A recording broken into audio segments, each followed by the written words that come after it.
Ravens team that was just happy to have a chance. Right. That was the sense I got last night And because kind they of put been us playing on their good as of sideline late here too. Yeah, So, we've had such a bad year, Right. and it's been such a disappointment. They started 1-5, they came back, they fell apart. It never clicked the right way. To have a chance, they were favored last night, beat the Steelers, win the division. They were thrilled, and that's why. I don't know how you pick up the pieces. I don't know where you go from here. I assume that there'll be a conversation at some point, sooner than later, but maybe not immediately, between Steve Bisciotti and John Harbaugh to figure out what's going to happen. 18 years. And Steve Bisciotti, as I said last night, it's Bisciotti's decision, and he's got to consider two questions. One, who else am I going to get? And two, am I content to watch John Harbaugh go somewhere else, like the Giants, Right. and kick ass right out of the gates? Because he will. I get that too. Yeah, John Harbaugh will be in demand. We know that. But I also could sit there and go, could I see Steve Bisciotti going, it's run its course. It's been really good. I think maybe we go to our separate ways and get a fresh start. No, I would not be shocked by that either. I would not. Or maybe even John Harbaugh saying that, right? I mean, it's not unfair to say the Ravens have been one of the top organizations in football for a long time. I got major respect for the Ravens and everything they do from top to bottom. The owner's top-notch. Ozzie Smith was top-notch. Eric DaCosta now is top-notch. And, of course, John Harbaugh is top-notch.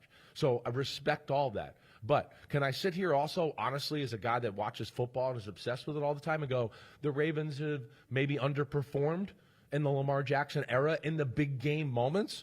I don't think that's a crazy thing to say out loud. I think there's a lot of people that would agree with that statement. And I think because of that, you could understand them maybe going separate ways. And, that thing is one of the things that jumped out to me about the football game last night. I don't really doubt. I think the Ravens are the more talented team than the Pittsburgh Steelers. I do. But at the same time, I sit here and I go, this is where I always stick up for Mike Tomlin. The culture that Mike Tomlin has created here, the toughness, the mental toughness of the players, the Cam Haywards, the TJ Watts that are leading you. Even Jalen Ramsey fits that mold, right? Got some guys on the offensive side of the ball like that as well. That is because of Mike Tomlin. And after about the first two drives of the game last night, the Steelers whooped the crap out of the Ravens and won the physical battle. I mean, Derrick Henry went into the half with 115 yards rushing. He ended the game with 127. He broke off a big run to start the game. He had a nice few runs the next few drives. I mean, after that, they couldn't do anything running the football.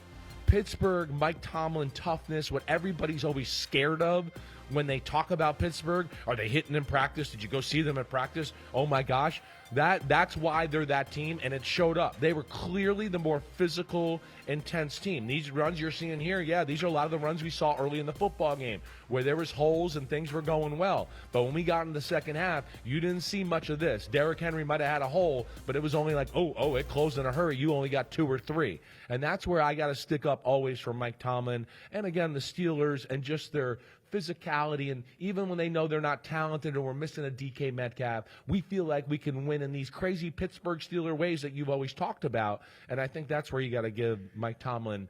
Mike Tomlin, as compared to Harbaugh, I would say wins games with more sometimes than where we are right now with Harbaugh, where I go, hey, this was a Super Bowl team going into the year. It was a Super Bowl team last year. It was a Super Bowl team the year before. And, of course, they never got there. And, of course, that is going to be something that the owner is going to talk about with John Harbaugh. And even though it wasn't a double-digit lead in the second half that was blown, the Ravens did blow a 10-point lead. Exactly early, right. But we saw it against the Patriots a couple of weeks ago in prime time. We saw it to start the regular season in prime time. It seems like more often than not when we see the Ravens this year, they're building a lead and blowing the lead. Right.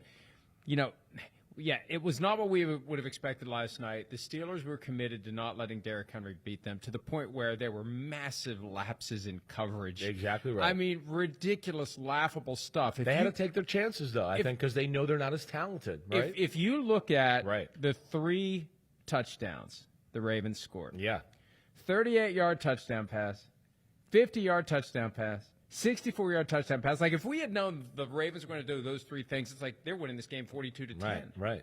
And very similar plays in all of it, right? Kind of like 3 receivers to the right and like you said, I think the Steelers are worried about so many different things. They're like, hey, we're going to have to gamble on coverage a little bit. I don't know if we can stop all of this, right? And here you go. You see, they crowded the line of scrimmage. They were worried about Derrick Henry. They fake a toss, and it's like, whoa, there goes Zay Flowers. Wide open. We're in trouble here. Wide ass open. Exactly right. So, yes, that again speaks to the point of the Steelers, they have to – they got to coach them up at times. And on defense, they got to take some chances, some calculated risk to make some plays. They did a great job in the run game. But, yes, we saw those big plays in the pass game. And when it came down to it, it was Rodgers' surgicality and just the meticulous management of the game, like I talked about, versus Lamar kind of early game, big touchdown pass, disappear for a whole basically 2.5 quarters until the fourth quarter, and then all of a sudden make these big clutch plays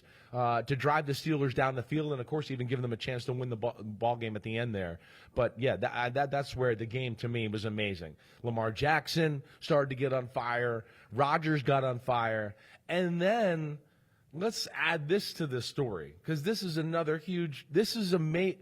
I mean, I was sitting there going, are the Steelers going to lose and Aaron Rodgers and the offensive coordinator, they're going to fight on the field here in the end of the game because of the timeouts and the helmet not working? And they're blowing – this is a team that's unbelievable at clock management, as we know, and they're blowing timeouts, and you're going, wait, they took 2 timeouts with 3 minutes left in the game down inside the 10? Like, what the hell is going on? You're like, is Aaron Rodgers, who's famous – for doing all this stuff at such a high level, is his last game going to be we screwed up the clock and we lost the game in a clutch moment? I mean, that's where it added to the theatrics as well. I mean, I've never seen Rodgers go off on a coach like that or anything. I mean, it was an unreal moment. It really was. Well, and it is in keeping with what we've seen from him so much all year. And, like, people who aren't hardcore football fans but just pay attention, like, they ask me, like, why is he mad all the time? Like this right. year, he just seemed mad all the time. It's like, well, you got to understand, it can't be his fault. So if he acts like he's mad, then it's somebody else's fault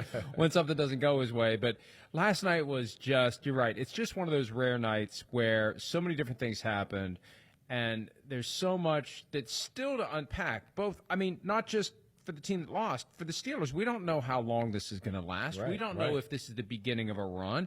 A week from tonight, it could all be over, or we could be thinking, man, here they go. They're going to take advantage of this